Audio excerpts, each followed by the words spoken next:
to one of our reporters here, Ann Veronicah. Ann, good morning. Good morning, Patia. How are you? I'm good. Good to see you. I want us to start off with the Cherera Four, that is, of course, the former IEBC commissioners. Tell us why they're being talked about on social media.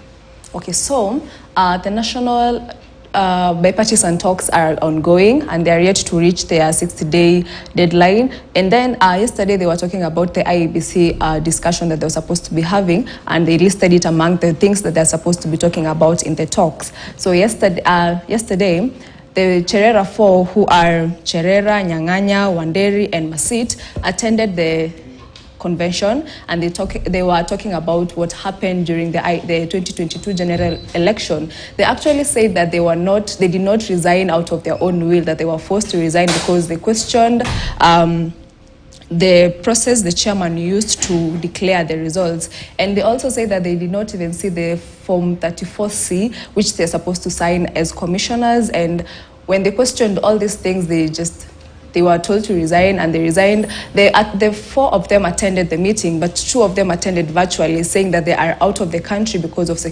insecurity issues. And now the netizens are asking why Chebukati and the other two did not attend the meeting, because they are now suspecting that maybe the Cherera Four are saying the truth. Some people are supporting the Cherera Four, others are saying that Chebukati is the one who is right. So there is a lot of confusion online on Cherera issue. Some of them are actually asking now what's going to happen and why did they not raise this issue during the general election hearing. So yeah, the netizens are pretty still confused. Right, of course, that's something we'll see over time going on. But I want us to talk about something else that has been going on social media, and this is related to gangs in the country. And of course, I've also seen some of the tweets online. Let's talk about Gaza specifically. It's also been trending. Tell us about that. So there have been some names trending online, that is Gaza, Kayole, Hesi, and they are all trending because of one thing. It all started with this account dubbed Gladiator in Jeans, who started sharing stories of gangs that were existing in some communities like Kayole, Umoja. He majorly talked about Kayole and Umoja, and he was talking of what they did to the community, how they terrorized these people, how they stole from people, how they killed, some of them even killed police officers. And there is one thing that officers don't tolerate: a thug that is killing officers. And that is how the gangs were disbanded. And the leaders were shot, and it is a very sad situation because most of these leaders were like below 25 years of age, and netizens are asking what could make a young person like get into crime when you know you have a whole bright future ahead of you. Why would you want to like ruin it, knowing very well that crime, if you do not reform from crime, you will end up dead or in jail for life? And what is really making young people join these things? And actually parents came out saying that it is becoming really hard to raise kids in these communities, and especially these ones that Kenyans call the ghetto. It is becoming really hard because when you want to tell your kid this, they start looking at that gang leader, what did Kevo Warini do? Kevo Warini alisema hivi. So it's becoming difficult, and we are hoping that young people will learn from the mistakes that these people have made and not get into crime, just to build a bright future for themselves. Right, of course, some of those stories are pretty sad actually to even see how they ended, but it will be keen to just see more of these stories, of course, on social media. But moving on now, let's talk about this situation about a club in Ngong that was fined more than $1 million shillings for posting an image without their consent.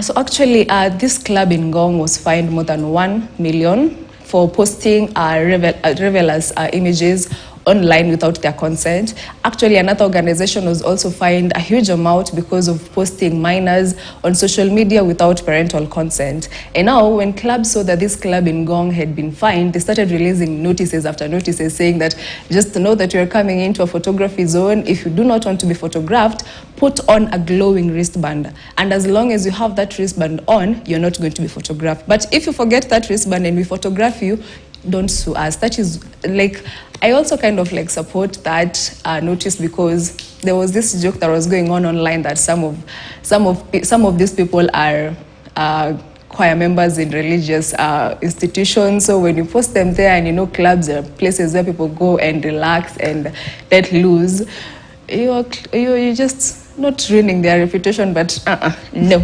Right. Yes. Okay, interesting. Let's move on to something else now.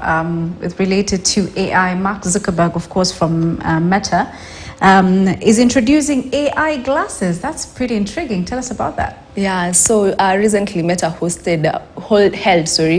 one of the biggest events that they usually have, and during the event, Mark announced that they're going to launch they're going to launch AI glasses that have Meta features, and these AI glasses can let you Google whatever you are seeing. If I am seeing Fatia in front of me, I will Google who is she, what does she do, and then I'll have all information. If I'm having like a problem, like maybe my phone is not working, I'll just look at it, and then the AI will provide solutions from the internet or from the websites that are there. And actually it can also help you fix things, as in just get instructions online to help you fix things. Additionally, these glasses can go live. So maybe I'm on my phone, I'm on a live stream, Instagram, and I'm like, no guys, I want to go cutting, so I can't use my phone, and I will tap to my AI glasses and I will go live while still go cutting. And people are saying it's cool, others are saying, what about privacy, as in you will be allowed to Google anyone anywhere. So yeah, others are saying it's cool, others are saying it's not really cool, but it will be launched on October 17th, and the price will start at $299. That is an equivalent of 44,000 shillings, 297. All the best to those who wish to buy and tell us how they work. But it's pretty interesting, really, yes, to see how that would work. Just finally, to wrap up, let's talk about the entertainment scene. Fally Ipupa will be visiting the country, and a lot of Kenyans are looking forward to that, right? Yes, Fally Ipupa is a rumba artist. He has several songs like Mayday and others, and you know, people in Kenya like rumba. Others say it's for old people, but still people in my generation like it. I wouldn't say about myself. Generation Z, right? Yes. Just to be clear. Some of them like it, but it's not such a big percentage of us. But yeah, he will be coming to Kenya. So if you're a fan of Fally Ipupa, make sure you get your tickets. Right. Interesting. Okay. Thank you so much for that. That is Ann Veronicah, of course, from the digital desk, telling us what's trending on social media. Right, I want us to take a short commercial break here on News Diary. We'll be back with more. Stay with us.